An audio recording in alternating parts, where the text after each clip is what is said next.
Bonjour. Aujourd'hui dans GIMP, nous allons apprendre le découpage automatique d'un calque. Ouvrons GIMP. Commençons par créer une nouvelle image.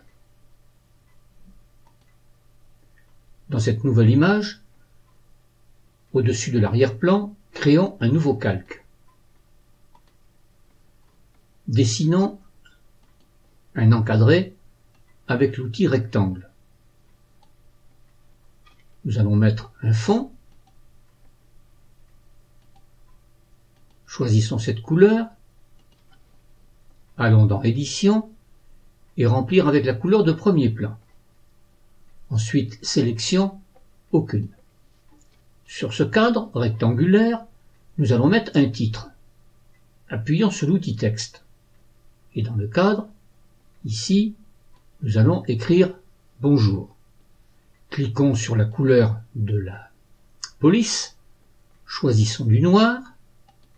Choisissons comme taille de police 25. Et écrivons le texte.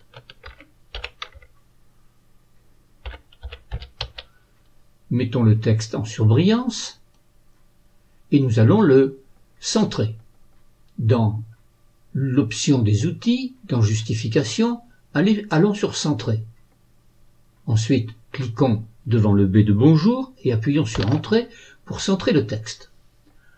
Nous allons maintenant faire en sorte que ce texte soit fusionné avec le calque qui représente le rectangle de couleur. Pour ce faire, cliquons dans la partie Calque sur Texte, un clic droit et allons dans le menu qui nous est présenté sur Fusionner vers le bas, de manière à ce que le calque du texte et le calque du rectangle mauve soient fusionnés.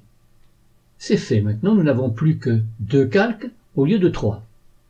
Si nous voulons déplacer ce calque, appuyons sur l'outil de déplacement. Vérifions que déplacer le calque actif est bien coché et déplaçons le calque. Lorsque nous déplaçons le calque, nous nous apercevons qu'effectivement nous pouvons le déplacer, mais que tout le cadre se déplace. Or, il serait plus agréable d'avoir un calque plus petit. Faisons CTRL-Z. Pour ce faire, nous allons aller dans Calque, nous allons aller dans Découpage automatique du calque. Le découpage est fait. Si nous appuyons à nouveau sur Calque, et si nous voulons le déplacer, nous nous apercevons qu'effectivement, le calque a été coupé, et que cette fois-ci, nous n'avons que la partie qui nous intéresse, que nous pouvons déplacer. C'est beaucoup plus pratique pour faire un montage. Donc par conséquent, lorsque c'est nécessaire, n'oublions pas d'utiliser cet outil qui est très pratique. Nous allons donc dans Calque, nous allons dans Découpage automatique du calque, et de cette façon-là, eh bien, nous avons un calque beaucoup plus réduit. Si cette vidéo vous a plu, et si vous souhaitez regarder les prochaines vidéos, n'oubliez pas de vous abonner à ma chaîne. Entraînez-vous en réalisant les exercices présentés dans les vidéos.